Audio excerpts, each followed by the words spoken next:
We're all set to go. Sarah, good afternoon. My name is Mark Karen, and I'm one of the student volunteers for um, Student Voices for Refugees.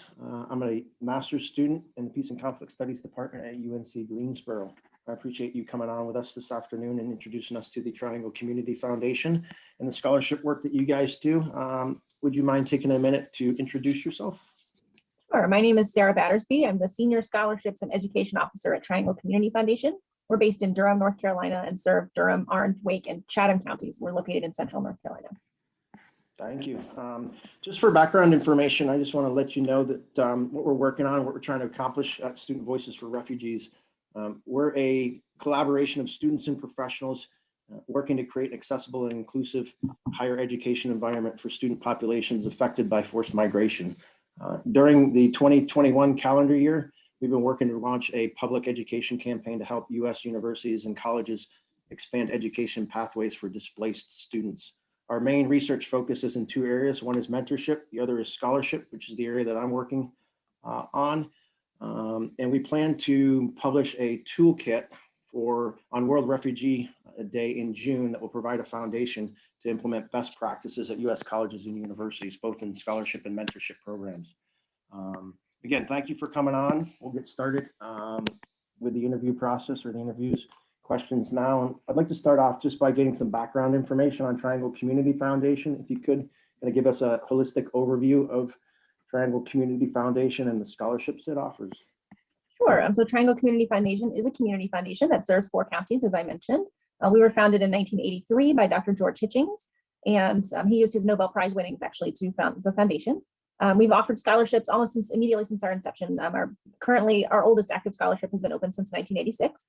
We have 41 scholarship funds. Many of them, 39 of them, were founded by individual donors or families or corporations. And we have 2 scholarship funds that our staff manages that fundraise actively from a variety of donors in the community. Yes, you kind of answered a lot of the questions that I had originally, but as you say, there are a number of generous scholarships. Can you tell us how they're funded and how the scholarship programs ensure sustainability? You kind of touched on that a little bit, but could you give us some more insight on that? Sure. So as I mentioned, 39 of our funds are donor directed, which is what we mean when kind of one donor or family or corporation is behind an individual scholarship. So we have a pretty wide range. Some are individuals, some are families that kind of collaborate to participate in the selection process. Our newest one is from Almac, which is an international corporation based in Ireland that has a branch in Durham, and they opened a scholarship this year.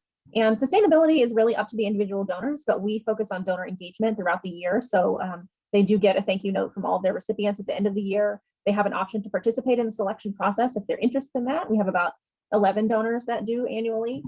For donors that found renewable scholarships, they'll receive semester reports from their students every semester. And so they'll see the impact of their dollars. And many of them do award scholarships for 20 years or more. As I mentioned, our oldest is from 1986. And that particular donor is leaving a legacy gift in her will. So it will continue indefinitely even after she's no longer with us. That's awesome. Great. So as an organization, what ways do you promote and create awareness for the scholarships that you guys offer to qualified students?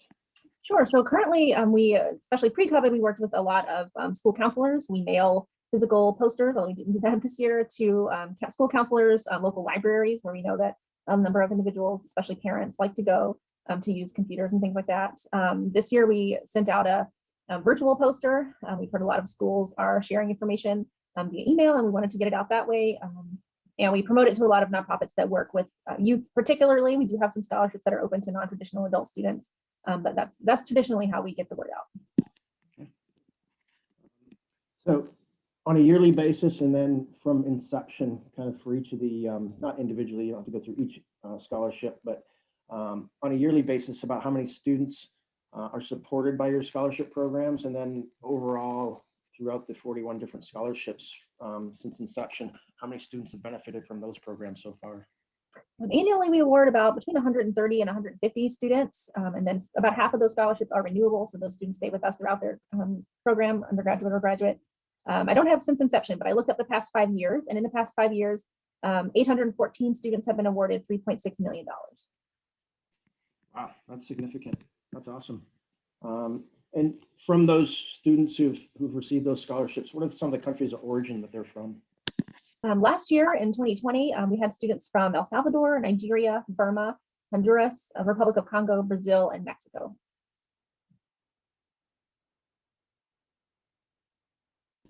Does that include US students as well on top of that, or? Sure, we have plenty of students who are born in the US as well. This probably varies widely amongst scholarships, but what are some of the criteria that you guys use to choose recipients? Sure. So we have two scholarships that are actually focused on first generation refugee and immigrant students. And so those scholarships use criteria of obviously they have to be either first generation citizens, their parents were born in a different country and they were born here, or that they've moved here since their birth. Some other popular criteria are financial need. Most of our scholarships do have a criteria for financial need. Academic merit and community service is a popular one as well. Just to kind of piggyback on that, are most of the scholarships for students to attend in-state North Carolina universities or public universities, or are they free to attend university of their choice outside of the state, for instance, or a public university? It varies. Some donors don't really have a preference where the student goes as long as they are from one of our counties, and some donors are within North Carolina and some are public. So we have all three of those options across our 41 scholarships. Okay. Speaking specifically about refugee students and refugee or recipients of refugee recipients and scholarships, can you talk about maybe some of the stories or the impacts they've shared with you on their time in college and university, being able to have received those scholarship and that opportunity, and then also maybe if they've shared that with you, or through your interaction with some of these colleges and universities, what impact their attendance has had on those institutions? Sure. So speaking from students, in semester reports over the years, some students have told us that prior to getting to college, they may not have had health insurance access at all. When they arrived at college, they were able to access on-campus health services, especially mental health services. One particular student comes to mind. She had a very traumatic experience where her family, immigration came into their home and took her father away, and she was able to access mental health services when she got to campus, which was really important for her. So that's been the primary one, that they were able to access services on campus that they weren't able to access prior to going to college. And I think in terms of impact on campuses, I haven't heard as much from that perspective, but I think certainly refugee and immigrant students bring such a diverse experience and really contribute to campus that way. One instance I can think of is that in one of our local community colleges, one of our scholarships, a number of their recipients attend there, and they formed a student club. Not just the scholarship recipients, but different students, refugee and immigrant students, have formed a student club to meet each other, but also to kind of educate the student body about different cultures and practices from their home countries. And more for our benefit, a little bit about us, but not exactly what we're going, exactly how the toolkit is going to be organized and what's going to be a part of it. But what are some of the key recommendations from your program that you could share with us that you think would benefit the scholarship portion of our public education campaign?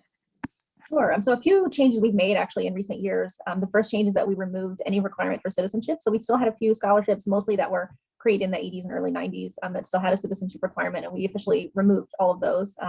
So some of our scholarships do have a physical residency requirement in one of our counties, but that's not, we don't ask any questions about status, or citizenship, legal status, anything like that. Something I would recommend certainly for other providers is to remove a requirement for the FAFSA, for the expected financial contribution. EFC is a pretty popular thing I've seen in different scholarships, and we removed, we're trust-based, so we don't require students to upload any documents. We do ask questions about their family financial situation, but we trust them to put in the numbers that are real. And we do offer students that are not eligible to complete the FAFSA an option to fill out a little form to give them a similar number, so there is something to compare. But we don't ask any questions about why they're not eligible to complete the FAFSA. We know that that's really sensitive information that students may not be comfortable sharing. But that does tell our donors, many of our donors, if they're not eligible for federal aid, would like to award students a higher scholarship. So that has been important to kind of suss that out, but we just ask them to share what they're comfortable with. We also give students the option for phone calls if they don't want to put anything in writing. And so certainly that's something I would encourage other providers to think about. Well, I appreciate you sharing your time with us. That's all, the questions that we had for you today, unless there's something else that you think is important to add or that we should consider, or any experiences that you have that you want to share that you think would be beneficial to colleges and universities and scholarship providers. Yeah, I think certainly, just in my experience, the refugee and immigrant population has been really wonderful to work with. I've learned a lot, and I think that they are a really vital component in each of their communities, and removing citizenship requirements and any barriers that are keeping them from applying for scholarships is really important, and just to recognize their full participation in the community and that they deserve opportunities like this.